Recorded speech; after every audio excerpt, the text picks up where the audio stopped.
ይሰማል አበራ? ይሰማኛል። ታንክ ዩ ሶ ማች ታንክ ዩ። ድንገት ነው የገባሁኝ ከታች እንትን አስቀምጬ። እሺ ውሱ ሚዲያ ላይ በደንብ ነው አልፎ አልፎ የሰማው። ለሃይማኖት ያለ ጥንካሬ በሶሻል ሚዲያ ከሚነገርለት ሰው አንዱ ነው። ጎበዝ ታንክ ዩ። ጥሩ ነው። አፕሪሼት ዩ። እስቲ አንድ ሁለት ጥያቄ ላንሳና ትንሽ ከአንተ ጋር አውርቼ ቴንክ ዩ ብዬ መሄድ ፈልጋለሁ። እስቲ ሎጂካል የሆነ ጥያቄ አንድ ሁለት ጥያቄ አነሳለሁ። ታውቃለህ አብርሃሚስት ሪሊጅን የሚባል ፎርመል የሆነ ሪኮግናይዝድ የሆነ ሶስት ሃይማኖት አለ። አንደኛው ጁዲዝም ወይም የጁዳ የአይሁዶች ሲሆን ሁለተኛው ክርስትና ነው። ሶስተኛው እስልምና ነው። በአብርሃም ስለሚገናኙ ማለት ነው። መነሻቸው አብርሃም ስለሆነ ያው እስልምና መነሻው አብርሃም ነው። ታሪካዊ ነገሩ ሲታይ ብዙ ሃይማኖት አለ በዓለም ላይ። ከዛ ውስጥ ግን ሪሌቲቭ ዝምድና ያለው ከእስልምና ከክርስትናና ከአይሁድ ጋር እስልምና ነው። የእኔ ጥያቄ እንደዚህ ነው። አንድ ጥያቄ ክሬት ማድረግ ፈልጌ ነው እዚህ ላይ በዘለምዶ በልማድ ይመስለኛል። በልማድ ነው ብዬ ያልኩበት ምክንያት ስላለኝ ነው። እስልምና ጥንትም ነበረ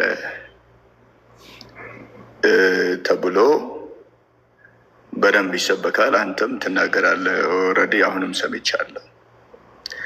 ነበረ ማለት ህሳቤ ነው ወይስ ታሪካዊ ምስክርነት አለው? መንፈሳዊ ምስክርነት አለው ነው? እንደዛ ነው ብለህ ነው የምታምነው ወይ? እንደዛ ነው ወይ? እሺ ጨረስክ? ልመልስ። ሁለተኛውን አላነሳውም። ይሄኛው ላይ ልስማ እና ሁለተኛውን ደግሞ አነሳ። መልካም። እሺ እስልምና አምላክ እንግዲህ እኛ መመሪያችን ቁርአን ነው።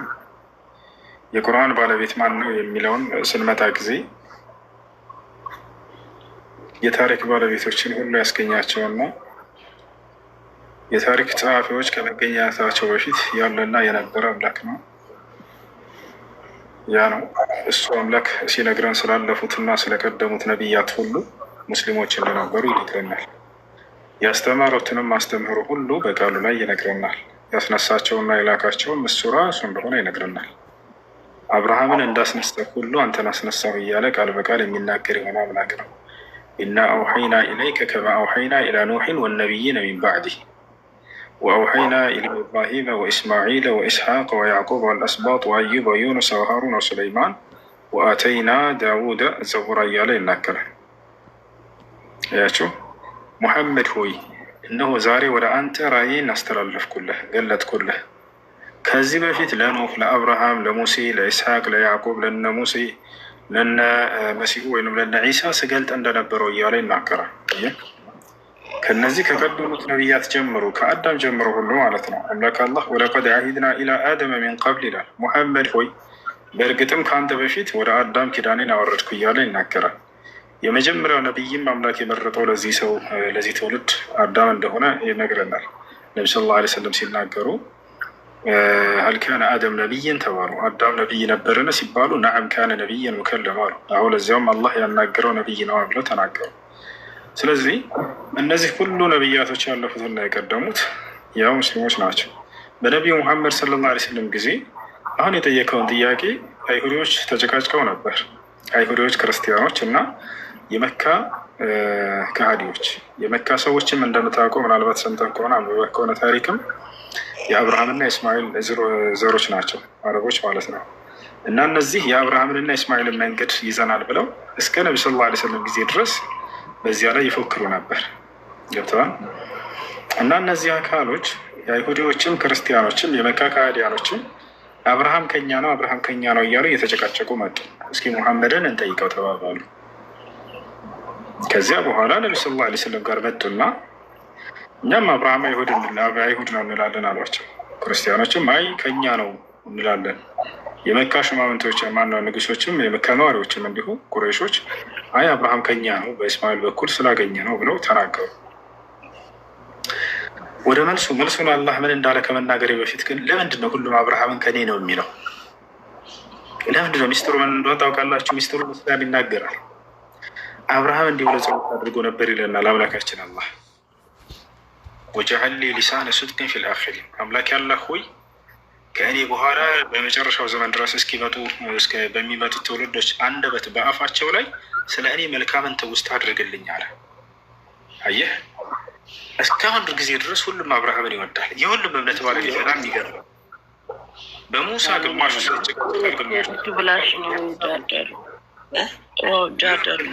በሁሉም ሲጨቃጨቁ በአብርሃም ሲጨቃጨቅ የለም። አብርሃምን የሚጠላ ማንም አታገኙም። አላህ ይሄም በቁርአን ላይ ሚስጥሩን ሲነግረን ከእኔ በኋላ በሚመጡ ትውልዶች ላይ ስለ እኔ መልካምን ነገር አድርግልኝ በአንደበታቸው ብሎ ተማጽኖኛልና ነው ብሎ ይናገራል። እንደ አጠቃላይ ሰዎች በመጡ ጊዜ አብርሃም ነው አብርሃም ከኛ ነው አብርሃም ከኛ ነው እያሉ ሁላቸውም አላህ በቁርአን ላይ ተናገረ። ማ ካነ ኢብራሂሙ የሁድየን አለ ወላ ነስራንይን አለ ወላኪን ካነ ሐኒፈን ሙስሊመን ወለም የኩን ሚነል ሙሽሪኪን። አብርሃም አይሁድ አልነበረም አላቸው። ተመልከት፣ አብርሃም ክርስቲያንም አልነበረም አለ። ሁለት አብርሃም ልክ እንደናንተ እንደ ቁረይሽ ከሃዲያኖችም አጋሪ አልነበረም በእኔ ላይ አለ። ታዲያ ምን ነበር? ወላኪን ካነ ሐኒፈን ሙስሊማ፣ ነገር ግን ወደ እውነት የተዘነበለ ሙስሊም ነበር ብሎ ነገራቸው። አያቸዋርና ምን ነበር? ሙስሊም ነበር ብሎ ነገራቸው። እና ስለዚህ አብርሃም በዚያ በአንድና ብቸኛ የሆነውን አምላክ የሚያመልክ ሙስሊም እንጂ እንደሌላው አይደለም። አይሁድም አልነበረም፣ ክርስቲያንም አልነበረም፣ እንደናንተም አጋሪ አልነበረም። ወደ እኔ ወደ እውነት የተዘነበለ ሙስሊም ነበር ብሎ ይህን ገለጸላቸው ማለት ነው። ይህን ይመስላል። እሺ፣ አሁን እንደነገርከኝ ይህ ሀሳብ ነው እንጂ ኤቪደንስ ያለው አይደለም ማለት ነው። ሰውዬ ትንሽ እዚህ ላይ ተጨማሪ ሀሳብ ልጨምርልህ እና ደግመህ ትናገራለህ። ጥሩ ስለተናገር ባይዝ ቴንኪዩ። የጠየኩ ጥያቄ እንደዚህ ወይም ክሬት ያደረኩት ጥያቄ አየህ፣ ሶስቱ ሃይማኖቶች ከአብርሃም ጋር የሚገናኙት አንደኛው ይሄ የዘር ሀረግ። ምክንያቱም ወደ ኤቪደንሱ ስንሄድ ወደ ምንድን ነው የአብርሃም ያስባላቸው ከአብርሃም ጋር ያገናኛቸው፣ አንደኛ እስማኤል የአረቡ ማህበረሰብ እንደሚወክል ገልጽ ነው ታውቃለህ። አይሁዶች አብርሃም አባታችን ነው ብለው ነው የሚያምኑት። ብሎ ማመን ብቻ ሳይሆን በተግባርም በተጨባጭም ታሪክም እሱን ነው የሚያሳየው። አብርሃም ልጆች ወልዷል። ከወለዳቸው ልጆች መካከል አንዱ ይስሐቅ ነው። እንግዲህ አይሁዶች ዛሬ ያሉት ከዚህ በፊትም የነበሩት ዚክራ አንድ ልጅቱ ቅድም ያሰለመችው ስለ ሶላት አስተምር እያለች ነው። ፎሎ አድርገትና በውስጥ አናግራት። እሺ፣ ጻፊላት በውስጥ ቀጥል። ይቅርታ።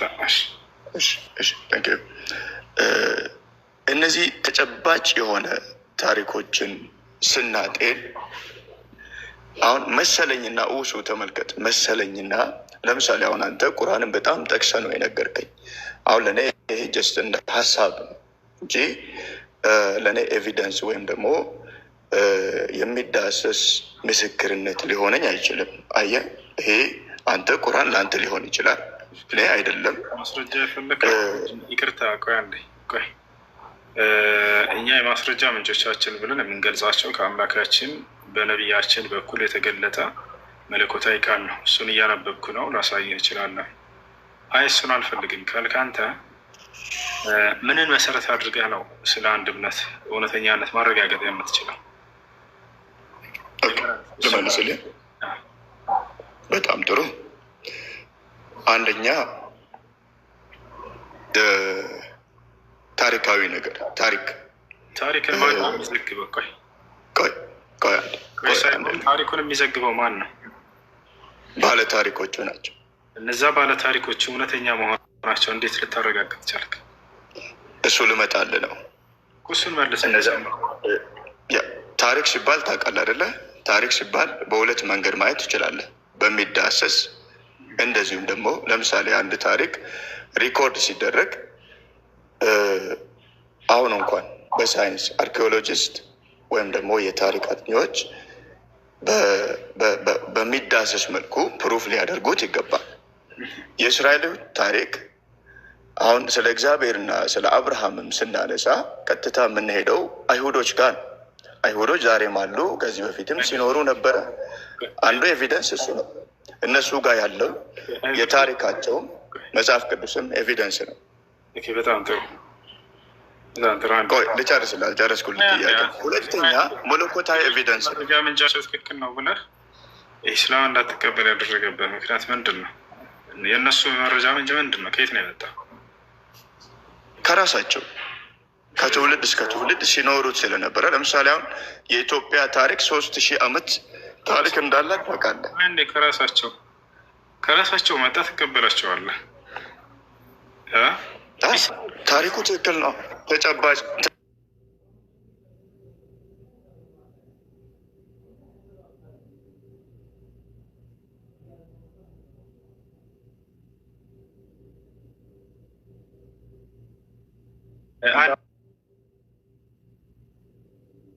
በዚህ ጥያቄ ላንሳ ነው። የመጀመሪያ ያነሳ አካል ማን ነበር? አብርሃም ነው አይደለ? አብርሃም ነው ያነሳው። አብርሃም ማን ነው? አብርሃም ነው። አብርሃም መቼ ነው? ስለ እርሱ እንዴት ልታምነ ቻልክ? አብርሃም የሚባል አካል እንደነበረ ታሪኩን አይቼ ነው።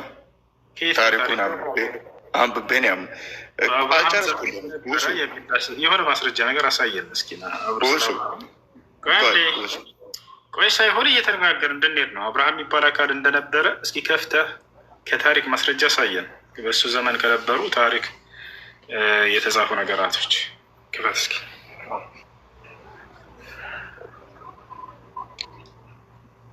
አንደኛው መጽሐፍ ቅዱስ ነው አለ ቀየርና እሱ ነው ያለ።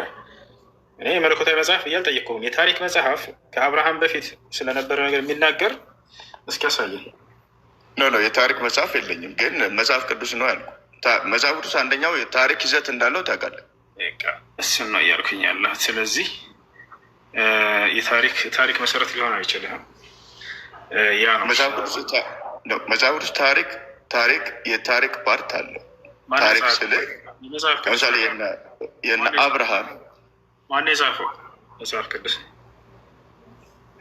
የመጀመሪያ 5ቱ መጽሐፍቶች በሙሴ ነው የተጻፉት። እንደዛ ብለን ነው የምንቀበለው። ማስረጃ ሙሴ እንደጻፈ ሌላ ማስረጃ ላቀርብልህ አልችልም፣ ግን ማስረጃው እንደዛ ሙሴ ነው የጻፈው። እንደጻፈው ከመጽሐፍ ውስጥ ችግር የለም። አየህ፣ እኛ ግን መጽሐፋችንን ማን እንደጻፈው እናውቃለን፣ መቼ እንደወረደ እናውቃለን፣ ስለ ጸሐፊዎቹ በደንብ እናውቃለን። ይህ ሁሉ ማስረጃ ግን አትቀበል። ወይት ሙሴን የጻፈው ሙሴ እኔን የጻፍኩኝ ብሎ ስለጻፈ ሳይሆን ሙሴን የጻፈው ተብሎ ይታመናል ነው ያልኩ። መጀመሪያ የእኔን ንግግር ቫሊዩ ልትሰጠው ይገባል። ማን ያመነው እንደዛ ብሎ? እኛ ክርስቲያኖች እናምናለን፣ እንደዛ ብለን እናምናለን። ያደረጋችሁ እንድናምን ያደረገው መጽሐፍ ቅዱሱ ላይ ያለው ታሪክ እውነተኛ ነው፣ መለኮታዊ ኤቪደንስ ስላለው። ቅድም ያልነገርኩ አንደኛው ይሄ ነው። ሁለተኛው እኔ የማምነው መለኮታዊ ኤቪደንስ ነው፣ መለኮታዊ ማስረጃ። ወይ እንደሱ ከሆነ አንዴ አብርሃም ሙሴ ከሞተ በኋላ ያለውን ታሪክ አንድ አውቀር አውጣለህ፣ ክፈትለት እስኪ። ይሄ ሙሴን የት ሆኖ እንደጻፉት ይነግረናል። አውቀር አለ ሁሱ እየከፈትኩ እንግዲህ ሙሴን የጻፈው ብሎናል። ሙሴ እንደጻፈው ማስረጃ አለው የለም ብሎናል። አይ እኛ ስለምናምን ነው አላ እኛ በትክክል እንደዛ እናምናለን። እኛ ስለምናምን ነው እንጂ ሙሴ እንደጻፈው እዚያ ላይ ምንም የለም ማስረጃ። ለማንኛውም አሁን ይህን ጥቅስ እስኪ አንብቦ እና ሙሴ እንዳልጻፈው ቢያንስ ይሄ ይረዳሃል።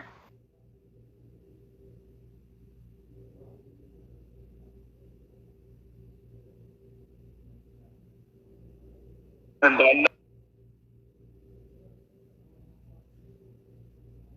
አምናለሁ። ሙሴ ባይጽፍም ማንም ይጻፍ እኔ አምናለሁ። እሱ እኔ ጉዳይ አይደለም። አይዘው ወይ አንተ ያለ ማስረጃ ነው እንድታራ የምታምነው አይደለም።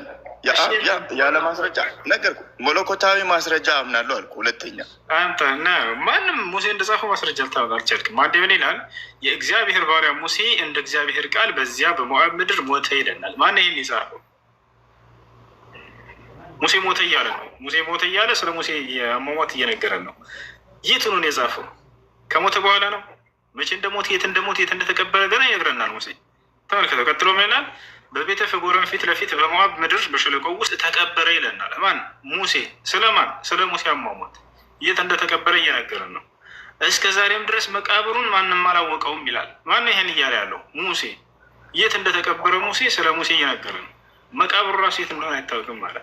ሙሴም በሞተ ጊዜ እድሜው 120 ዓመት ነበረ አለ። አይኑ አልፈዘዘም፣ ጉልበቱም ቀን አልደነዘዘም አለ። ሰላም። ማን ይሄን እየተናገረ ያለው? ሙሴ። ተመልከቱ። የእስራኤል ልጆች በሞዓብ ሜዳ 30 ቀን ለሙሴ ያለቀሱለት ይላል። ማን ይሄን እያለ ያለው? ሙሴ ነው። ተመልከቱ። ለሙሴም ያለቀሱት የልቅሶ ወራት ተፈጸመ እያለ ይናገራል።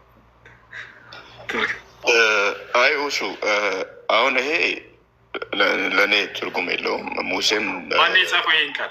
መልስ። ሙሴን የጻፈው ብለን ነው። ይሄን የጻፈው ሙሴ ነው። ሙሴን የጻፈው ተብሎ መላምት ነው ያለው ነው ያልኩ። ስለዚህ እኛ ሙሴን የጻፈው ህይወት ያለ የጻፈው ሙቶ ነው የጻፈው። መልስ። ውሱ አልሰማኝም ማለት ነው። እየሰማው ነው። መቼ ነው የጻፈው? የመጀመሪያ አምስቱ መጽሐፍቶች ሙሴን የጻፈው ተብሎ መላምት ተቀምጧል።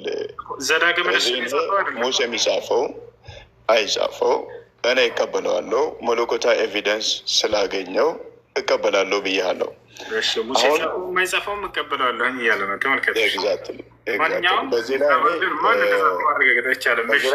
አንድ መለኮታዊ መጽሐፍነት የሚያሰኘው ምን መስፈርቶች ሲገኝበት ጊዜ ነው? እስኪ ለምን መለኮታዊ መጽሐፍ ብለህ እንደተቀበልከው እንድንረዳ ዘንድ። በጣም ጥሩ። ፐርሰናሊ እኔ ያለ መለኮታዊ ማስረጃ የትኛውም እምነት እውነት ነው ብዬ አልቀበልም። ክርስትና ግን ለእኔ መለኮታዊ ማስረጃ አለው። እሺ መስፈርቱ ምንድን ናቸው? ለምሳሌ ለአብርሃም እግዚአብሔር ተገለጠ ይላል።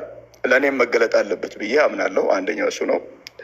ሁለተኛ የአብርሃም ጋር የተገለጠው እግዚአብሔር በሚቀጥለው ትውልድም እንደዚሁ አይነት ኮንቲኒስሊ ተገልጧል። ለምሳሌ አይሁዶች እስከ ክርስቶስ ከክርስቶስ በኋላ የክርስቶስ ደቀ መዛሙርቶች ክርስትናን እስከሚያስተምሩ ድረስ በመካከላቸው እግዚአብሔር ይገለጥ ነበረ።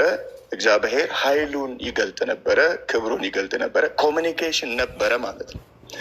ያለ ኮሚኒኬሽን አሁን የታሪክ ሰንሰለቱን ዝም ብለን ስናይ ኮሚኒኬሽን ከአብርሃም ከነሳ ጀምሮ አብርሃም ክርስትና ሃይማኖት ትክክለኛ ሃይማኖት መሆኑን ያምን ነበር።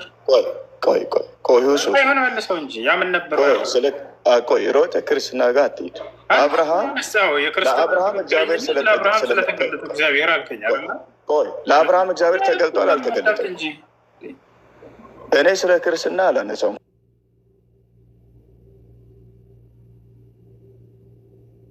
ክርስትና ጋር መጣል ክርስትና ትክክለኛ መሆኑን የማምንበት ነገር ለአብርሃም እግዚአብሔር ስለተገለጠ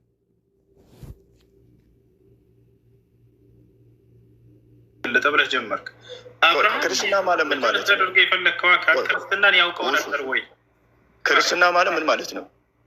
ወረሱን አብርሃም ያውቀው ነበር ወይ? ክርስትና ነው መልስልኝ። ምን ማለት ነው? ስለ አብርሃም ክርስትና የሚለው ቃል የለም ሲጀምር መጽሐፍ ቅዱስ ላይ አንድ ቦታ ላይ የለም። አየህ፣ እኔም ስለ ክርስትና እያወራሁ አይደለም። እየሰማሁ ነው። ሁላቸውም ክርስትና ስለ ክርስቶስ ሃይማኖት ትክክለኛ መሆኑን ያረጋገጥኩበት ብለህ አልጀመርክም? ክርስትና የፐብሊክ ስማችን ነው እንጂ ትክክለኛ ክርስቶስ ነው ያለው መሆኑን ያረጋገጥኩበት ምክንያት ብለህ አልጀመርክም ወይ? ብያለሁ። ፐብሊካሊ የምንታወቅበት ይህን ክርስትና ሃይማኖት አብርሃም ያውቀው ነበር ወይ? ቆይ የክርስትና ምንጭ ምንድን ነው? አብርሃም ያውቀው ነበር ወይ? እንደ ማስረጃ አድርገህ ልታነሳው የፈለግከው አካል አብርሃም ያውቀው ነበር ወይ ክርስትና? ግልጽ ጥያቄ እኮ ነው። ጥሩ እዚህ ላይ ትንሽ ልናገር። ክርስትና ፐብሊክ ስማችን ነው።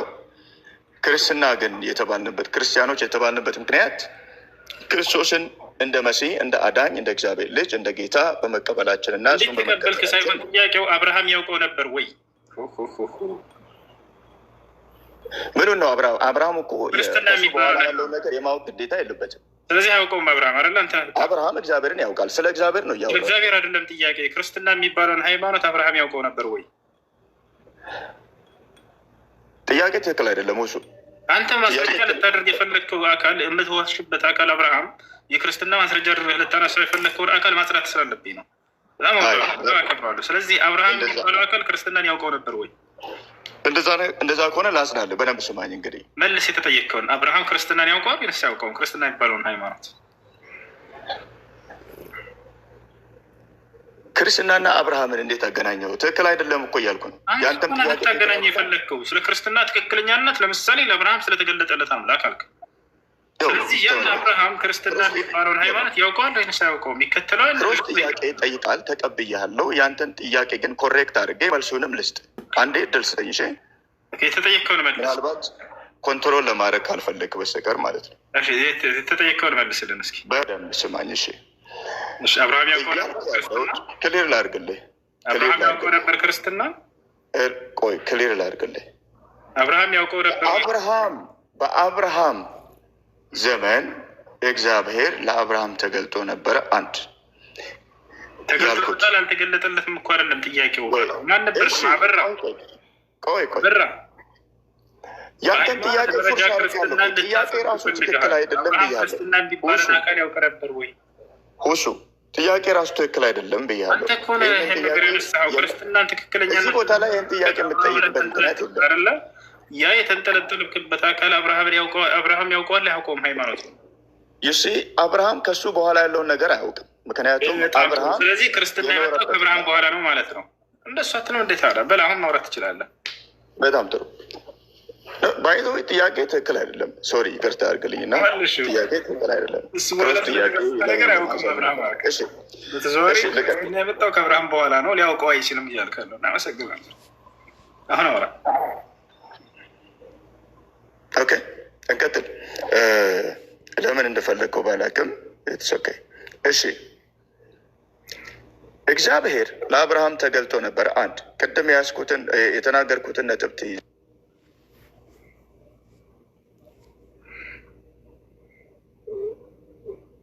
ትይዝልኛል። ተቆርጣለህ። ምንድን ነው ኤቪደንሱ ወይም ደግሞ መለኮታዊ ስለመሆኑ ማስረጃ ስላልከኝ፣ እግዚአብሔር ለአብርሃም ተገልጦ ነበረ። አብርሃም ቀጥሎ ላለም ትውልድ ተገልጦ ነበረ። እንደዛ እያለ እስከ ክርስቶስ ድረስ ይመጣል። ይሄንን አምላክ ነው በመገለጡ ነው ማምነው እንጂ ሀሳብ ብቻ ግምት ብቻ አይደለም እያልኩ ያለው። እግዚአብሔር የአብርሃሙ አምላክ የሚገለጥ ነው። ከተገለጠ በጣም ጥሩ። ራሱን የሚገልጥ ነው ወይ? ባጭሩ ልጨርስልህ። ይሄ መስመር ክርስቶስ ጋር ይመጣል።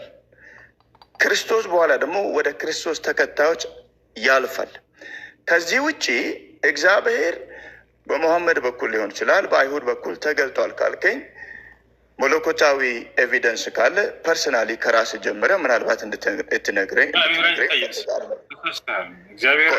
ጠይቄ ልለፍ። እችን ጥያቄ አንተ እግዚአብሔርን ፐርሰናሊ ድምፁን ሰምተህ ታውቃለህ? ምክንያቱም የአብርሃም አምላክ የሚናገር ነው። ለአብርሃም ተገልጦ ነበረ፣ ዛሬም ይገልጣል። አንተ ተገልጦልህ ነበረ ወይ? እንደዛ ከሆነ አንተ ላይ ቆምና ስለ መሐመድ ልጠይቅ ስለምፈልግ ወደ አንተ መልሻለሁ። ስህተት መሆኑን ላስረዳህ ነው። ክርስትና አምላክ ተገልጧል ብላ ያምናሉ እነዚህ ሰዎች። እግዚአብሔር ታይቷል ብላ ያምናሉ። ክርስቶስ ነው መጀመሪያ የሚቃወማችሁ፣ መጽሐፍ ቅዱስ ነው የሚቃወማችሁ። እግዚአብሔር ያየ አንድስ እንኳ የለም። አንዴ ዮሐንስ ወንጌል ምዕራፍ 1 ቁጥር 19 አካባቢ ይወጣላቸው። እግዚአብሔር ታይቷል ብለው ክርስቲያኖች ያምናሉ። ተረጋጋ። እግዚአብሔርን በዚህ አይን ማየት አችልም። ግን ያው መጽሐፍ ምን ይላል? መቼም ቢሆን እግዚአብሔርን ያየ አንድ እንኳን የለም ይላል ኢየሱስ።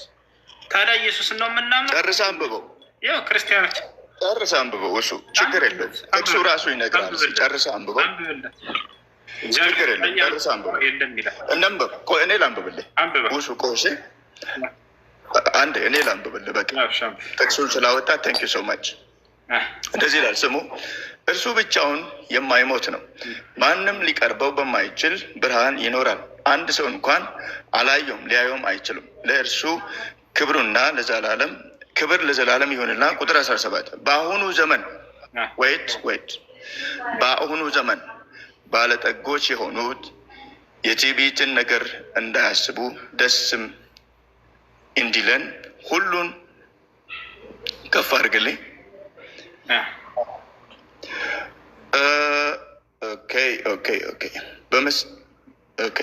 በአሁኑ ዘመን ባለጠጎች የሆኑት የትዕቢትን ነገር እንዳያስቡ ደስ እንዲለን ሁሉን አትርፎ በሚሰጠን በሕያው በእግዚአብሔር እንጂ በሚያልፍ ባለጠግነት ተስፋ እንዳያደርጉ እዘዛቸው። ልቀጥል። እውነተኛው ሕይወት ይይዙ ዘንድ ለሚመጣው ዘመን የሚሆንላቸው መዝገብ ይሰበስቡ፣ መልካሙን እንዲያደርጉ በበጎ ስራ ባለጠጎች እንዲሆኑ። ትንሽ ከፍ አድርገ ሊረዳቸው። ምንም አዲስ ነገር የለም። ስለዚህ አንድም ሰው እንኳን አላየውም ይላል እግዚአብሔርን። ሀሳቡ ተቆርጧል። ከላይ ልጀምር። ከላይ ልጀምር። እግዚአብሔር ብዙ ቦታ ነው አይታይም ያለው። በቃ ዮሐንስ ወንጌል ምዕራፍ 1 ቁጥር 16 ጋር እንሂድ። ችግር ምዕራፍ 5 ቁጥር 37 ማውጣለት አንዴ 5:37 ኢየሱስ ራሱ ይንገረን እስኪ እግዚአብሔር ታይቷል አልታየ የሚለው ሁሱ አሁንም ትንሽ እንትንን ከፍ እንድታረግ እግዚአብሔርን በዚህ አይን ማየታችን። ስለዚህ እግዚአብሔር አይታይም አይደለ? አመንክ። የላከኝ አብም እርሱ ስለ እኔ መስክሯል። ድምፁን ከቶ አልሰማችሁትም፣ መልኩንም አላያችሁትም። እርሱም የላከውን እናንተ አታምኑምና በእናንተ ዘንድ የሚኖር ቃል የላችሁ። እናንተ በመጽሐፍት የዘላለም ሕይወት እንዳላችሁ ይመሰክርላችኋልና እርሱም እናንተም በመጽሐፍ የዘላለም ሕይወት እንዳላችሁ ይመስላችኋልና እነርሱን ትመረምራላችሁ፣ እነርሱም እኔ የሚመሰክሩ ናቸው። ስለዚህ እግዚአብሔር እንዳልታየ ይነግረናል ኢየሱስ። ይሄ አይደለም ነጥባችን። እሺ ኢየሱስ ክርስቶስ እግዚአብሔር አልታየም። ይሄ አይደለም ውሱ በእንደዚህ አይነት ደካማ ጥቅሶች እነዚህ ጥቅሶች አንተ የምትለውን ሀሳብ አይደግፉም። በመጀመሪያ ምናልባት እንደ መንፈሳዊ ሰው የምትናገር ከሆነ ዲፕሊ እንናገር። እኔ ምንድን ነው ያልኩኝ? ቆይ እሱ አንዴ መልስ እንጂ ብዙ ጥቅስ አወጣልህ እግዚአብሔር እንደማይታይ። ስለዚህ አንተ ይታያል ብለህ ነው የምታምነው እግዚአብሔር? አንዴ እኔ ሲጀመር እግዚአብሔር በአይን ይታያል አላልኩም። መጽሐፍ ቅዱስም እግዚአብሔር በአይን ታያለ አይልም። እግዚአብሔር ተገልጦ ነበረ ስል በአካል ተገልጦ ነበር ሲናገር ነበረ ነው ያልኩ። መገለጥ የሚባለው እሱ ነው። እግዚአብሔር ይታያል ቃል በቃል እናሳይ። ቆይ አንተን ልጠይቅህ፣ እግዚአብሔር ለሙሴ የተናገረ በአካል ነው የተገለጠው? እግዚአብሔር ይታያል። አዎ በአካል እግዚአብሔር ይታያል። እናሳየ ነው። ይታያል አላልኩም ስትል ነበር። አዎ ይታያል እያልከው ነው ደግሞ ሌላ ምክንያት መጽሐፍ ቅዱስ ርስ በራሱ ይገጫል። የማይታይ አምላክ ምሳሌማ ክርስቶስ ተገልጦ አሁን እያልክ ከክርስቶስ በፊት ራሱ ታይቷል። ይህችን ነገር ዊክ እንድታረጋት አልፈቅድልህም። እግዚአብሔር ተገለጠ ያልኩ ለአብርሃም ተናግሮ ነበረ፣ ለይስሐቅ ተናግሮ ነበረ፣ ለያዕቆብ ተናግሮ ነበረ። ስለመናገር የማይናገር አምላክ ፐርሰናሊ እኔን የማይናገረኝ አምላክ አላመልክም። ኤግዚስት አላረገም ብዬ ነው የማምነው ፐርሰናሊ ሳይሆን ይሄ የክርስትና መሰረትም ነው። ስለዚህ እግዚአብሔር ታይቷልም አልታየምም እንደ መጽሐፍ ቅዱስ። በጣም የሚገርመው ታይቷል። ክሮስ ጥያቄዎችን ለምን እንደምታመጣቸው አላውቅም። ነገር ግን ቻሌንጅ ላደረገ ፈልጋለሁ። እግዚአብሔር ሙሐመድ ተናግሯል። በቀጥታ ይህን ጥያቄ ልጠይቅ፣ በቀጥታ ተናግሮታል። ልክ መጽሐፍ ቅዱስ ላይ እንዳሉ ነቢያቶች እነዛ ሙስሊም ናቸው ብለህ አንተ እንኳን በሀሳብ ደረጃ የምታነሱት ተገልጧል ወይ ስንል በድምፁ ተናግሮታል ወይ? አንተንስ ተናግሮሃል ወይ? እችን ጥያቄ መልስልኝና ምናልባት ሌላ ጊዜ ወደ አንተ ቤት እመልሳለሁ። በቃ እሺ፣ የመጨረሻ መልስ። አዎ ነቢዩ ሰለላሁ ዐለይሂ ወሰለምን አላህ ቃል በቃል አናግሯቸዋል። ቃል በቃል አይደለ? አሁን ኤቪደንስ አልጠይቅም፣ ቻሌንጅ ላደረግም አይደለም የጠየቅኩ። አንተንስ አናግሮሃል?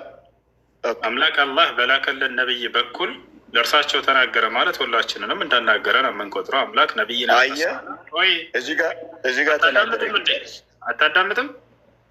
ለምን ጣልቃ ትገባለህ? ሶሪ እሺ ቀጥልሽ። ልፈርልንድ ይቅርታሽ ይቅርታ። አምላክ እያንዳንዱን ሰው አማኝ ማናገር አለበት ብለህ ታምናለህ? ይሄ መስፈርትህ ነው? ከየት ያገኘው መስፈርት ነው? ይሄ የኔ መስፈርት። በጣም ጥሩ። አምላክ የማይናገር አምላክ አልፈልግም። ስለዚህ እግዚአብሔር አንተን አናግሮሃል? እኔን በሚገባ የጌታ ሰው ክርስቲያን በሚገባ እኔ የጌታ ሰው እያንዳንዱ ክርስቲያን አናግሮታል እግዚአብሔር በሚገባ። ባይዘው ኢትዮጵያ ስትመጣ ኢንቫይት አደርጋለሁ። ስብና የአንተ አምላክና የኔ አምላክ የትኛው እንደሚሰራ እናያለን። ወይ አንዴ ተረጋጋ። ቆይ እግዚአብሔር አናግሮሃል? ስላሾፍክ ነው። እሺ ወላሂ አሽፋ አይደለም። አይቴል ኖ አሹፋል ሁሱ እንደዚህ አልጠበቅኩም። አይደለም በጣም በክብር ነበር። እግዚአብሔር አናግሮሃል አንተ? እግዚአብሔር መንገዱ እውነቱን ነግሮኛል። መቼ ነው ያናገረ? ምን ብሎ አይደለም ማለት ነው። የኔ ኤቪደንስ መቼ ነው ያናገረ? እሱም ጭምር ነው። መቼ ነው ያናገረ? ኤኒታይም ምን ብሎ አናገረ? ሁልጊዜ እኔ በእግዚአብሔር ጉዳይ ላይ በምጸልይበት ጊዜ ይሄ ነገር ምንድን ነው ብዬ ቀጥታ የምጠይቀው እሱን ነው እና በሚገባኝ መልኩ ይናገረኛል። አንዳንዴ በህልም፣ አንዳንድ ጊዜ በራእይ፣ አንዳንድ ጊዜ ደግሞ መጽሐፍ ቅዱስ እያነበብኩም ይናገረኛል። ነቢይን አንዴ እኔ ነቢይ አይደለሁም፣ ግን የክርስቶስ ተከታይ የእግዚአብሔርን ድምፅ የምሰማ ሰው ነኝ። ከዛ ውጭ እኔ እግዚአብሔር አለ ብዬ እንኳን አልቀበልም። ያሁን በማስረጃ እናውራ፣ በተጻፈ ነገር። እሺ ያውና ኢየሱስ ክርስቶስ የእግዚአብሔርን ድምፅ አንዳቸውም እንኳን አልሰማቸውም እያለ ነው። አንተ ደግሞ አይ ክርስቶስ ተሳስተሃል፣ እኔ እሰማዋለሁ ድምፁን እያልከ ማንን እንመን? የጌታ ሰው ያው ኢየሱስ ምን አለ? ድምፁን ከቶ አልሰማችሁም አለ ስለ አምላኩ ሲናገር። አንተ ደግሞ አይ ሰምቼዋለሁ እያልክ ነው። ከክርስቶስ ጋር እየተጋጨ ነው የጌታ ሰው። እሱ ይሄ ጥቅስ ያነሳኸው ክርስቶስ በምድር ላይ እያለ የእግዚአብሔር ድምፅ ራሱ ነበረ። ታውቃለህ፣ እኔ የምናገረው ከራሴ አልናገርም ብሏል መጽሐፍ ቅዱስ ላይ። እኔ የምነግራችሁ ቀጥታ የአባቴ ቃል ነው ብሏቸዋል። ስለዚህ ይሄ የሚወክለው እሱ ነው። ይህንን ያለ ቦታው ነው እየተጠቀምክ ያለው እሱ። የአብ ድምፅ ይሰማል አይሰማም? የአብ ድምፅ በክርስቶስ በኩል ነበር የሚሰማ የነበረ። ክርስቶስ የሚናገረው ሁሉ የአብ ድምፅ ነበረ በዛን ጊዜ። የአብ ድምፅ ይሰማል አይሰማም? ክርስቶስ እዚህ ቦታ ላይ አንዳቸውም እንኳን አልሰማችሁም እያላቸው ነው። ገብቶሃል አይደለ? የአብ ድምፅ ይሰማል ወይ ነፍስ አይሰማም? የአብ ድምፅማ በክርስቶስ ውስጥ ነበረ። ይዛኔ ክርስቶስ ይናገር ነበር። አልጠየቅኩም ስለ ክርስቶስ እባክህን። የአብን ድምፅ አልሰማችሁም እያላቸው ነው። ስለዚህ አልሰሙም ነበር አይደለ? ይህ ሲሰሙ የነበሩ እኮ እሱን ስላልሰሙት እኮ ነው አልሰማችሁም ያላቸው። ጥቅሱም እንዳለ ክፍሉን አንብቦ ሀሳቡን ታገኘዋለህ። ስለ ክርስቶስ ክፍሉን አንብብ፣ አብረን እናንብቦ። ሰው ችግር እኔ እናንተ ከምንጨቃጨቅ ጥያቄው ስለ ክርስቶስ አይደለም። የአብን ድምፅ አልሰማችሁም እያለ እየተናገረ ነው ኢየሱስ ክርስቶስ። አይ የአብን ድምፅ እነዚያ ሰዎች ሰምተዋል እያልከ እናንተ ደግሞ ነው ሁሱ ክፍሉን ሳትቆርጠው ለምንድን ነው ክርስቶስ እንደዚህ ያለው? ክፍሉን እናንብበውና ትክክለኛውን ሀሳብ እንውሰደው። አንድ ነገር አዲስ ነገር በሮንግ መንገድ በመናገር ለአንተም አይጠቅም፣ እኔም አይጠቅምም። ይህን ታውቃለህ። አሁን አንተ እውነትን እናገራለሁ እያልክ መጽሐፍ ቅዱስን ሸርፈ ለምትፈልገው ሀሳብ ተርጉመ መናገር ለአንተም አይጠቅምም። ሌላም ጊዜ እንደዛ አታደርግም። ክፍሉን በትክክል እናንብበውና እንረዳው። ለምንድን ነው እንደዛ ያለው? እኔ ምን አልኩ? ክርስቶስ ራሱ የሚናገረው የአብ ድምፅ ነው። ክርስቶስን አለመቀበል እግዚአብሔርን እንደ መክፋት ነበረ። ክርስቶስ የሚናገረው እሱ የሚናገረውን አለመስማት እግዚአብሔርን እንደ አለመስማት ነው። እባክህን አንድ ጊዜ ክርስቶስ የሚናገረው የአብን ድምፅ ነው እያልክ ነው። እኛ እየጠየቅን እያልነው ደግሞ ድምፁን የአብን ድምፅ እያለ ነው እየተናገረ ያለው። የአብ የራሱ የሆነ ድምፅ አለው እያለ ነው እዚህ ጋር ኢየሱስ ክርስቶስ። ያን ድምፅ እናንተ አልሰማችሁም እያለ ነው። ገብቷል? ክፍሉና የአብን ድምፁን ሰምተሃል ወይ አንተ? እኔ የአብን ድምፅ ሰምቻለሁ። ክርስቶስን በመቀበሌ ሰምቻለሁ። አይ አይደለ፣ ስለ ክርስቶስ አይደለም ጥያቄውን አንተ ቶታሊ ስለ ክርስቶስ ነው። እሱ ክፍሉን እናንበቡ፣ ከላይ ጀምረው እናንበቡ። እሱ ችግር የለውም። ትንሽ ወደ ጭቅጭቅ እንዳና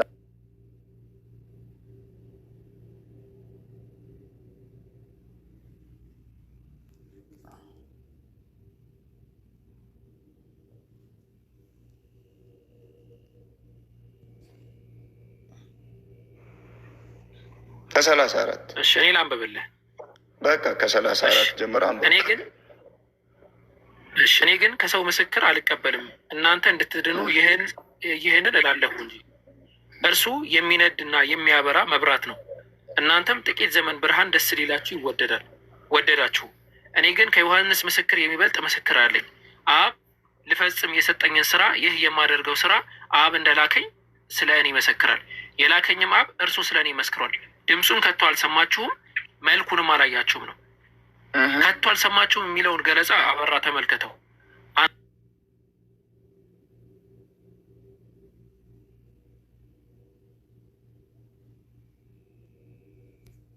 እርሱ የላከውን እናንተን አታምኑም፣ በእናንተም ዘንድ የሚኖር ቃል የላችሁም። እናንተ በመጽሐፍ የዘላለም ሕይወት እንዳላችሁ ይመስላችኋል። እነርሱም ትመረምራላችሁ፣ እነርሱም ስለ እኔ የመሰክሩ ናቸው። አይበቃም? አየህ፣ ሀሳብን ራስህ ንገረኝ። ያንተን ትርጉም ተውና ምንድን ነው መናገር የፈለገው? የአብን መልክ አይተሃል አላየህም አንተ? ይህ እኮ ስለ አይሁዶችም ሌሎችን ዩዋንት ቱ ኮንትሮል ዜር ኢዝ አ ፕሮብለም ዊዝ ዲስ። አንተ እዚህ ቦታ ላይ የአንተ ሀሳብ የሚደግፍ ስለመሰለ ነው።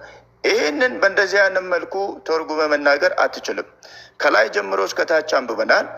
ቁጥር 38 ላይ ነው ዋናው ሀሳብ ያለው። የላከውን አትቀበሉ የሚለው ነው። የእግዚአብሔር ድምፅ የአብ ድምፅ ክርስቶስ ነበረ። እኔ የምናገረውን አትሰሙም የሚል ሀሳብ ነው የያዘው ማለት ነው። መልእክቱ አይደለም። ይኸውልህ ባይዘወይ ቃል ሳይሆን እባክህ አዳምጥ። ስለሰጠው ቃልና ስለ መልእክቱ ሳይሆን ይሄ ሁሉም ነብያትም የአምላክን ቃል እየተቀበሉ ሲያስተላልፉ ነበር። እንዴት ነው የተቀበሉት? ከተረጋጋኝ ቀስ በል። እንዴት ነው የተቀበሉት? የእግዚአብሔር ቃል እንዲህ ሲል ወደ እኔ መጣ ይላል ሕዝቅኤል። እንዴት መጣ? አንዴ ተረጋጋ። እዚህ ጋር እየተናገረ ያለው ግን ስለምንድን ነው ከተባለ ድምፁን እያለ ነው። ልክ መልክ ብዙ በጣም ጥሩ ነገር እኮ ነው። ኦልሬዲ እኔ የምፈልገውን እኮ ተናግረህ እግዚአብሔር ይናገራል በሚለው አንተም ትቀበላል። ምንም ማድረግ አይችልም። ወላሂ አዳምጥም። ያው እና እዚህ ጋር የእግዚአብሔር መልክ እንዳልታየ ሁሉ አይተሃል ወይ ብትሉት መልኩን ማንም ያየ የለም። የእግዚአብሔር መልክ እንዳልታየ ሁሉ ልክ እዚያው ላይ ነው ድምፁን ያነሳው ኢየሱስ ክርስቶስ። መልኩን አላያችሁም አለ። ቀጥታ ቃል ነው እያወራ ያለው።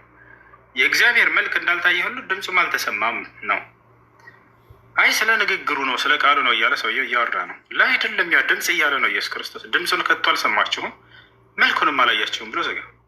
መልክ እንዳልታየ ሁሉ ድምፅም ከቶ አልተሰማም። ከላይ ያለው የተናሳ ክርስቲያና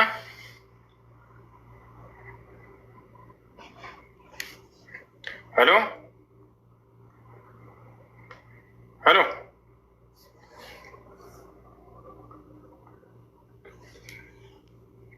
ሄሎ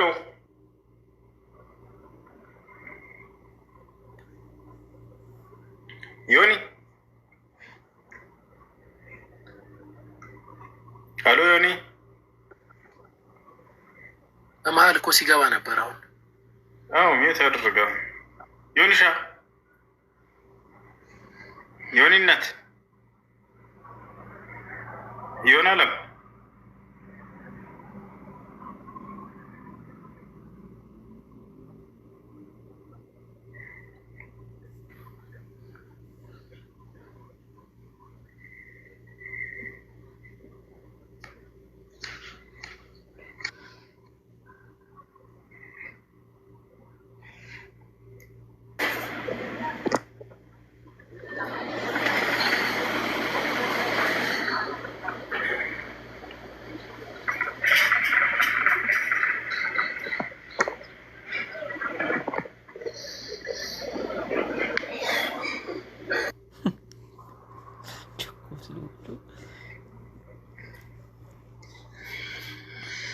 يا سلام يا سلام يا سلام.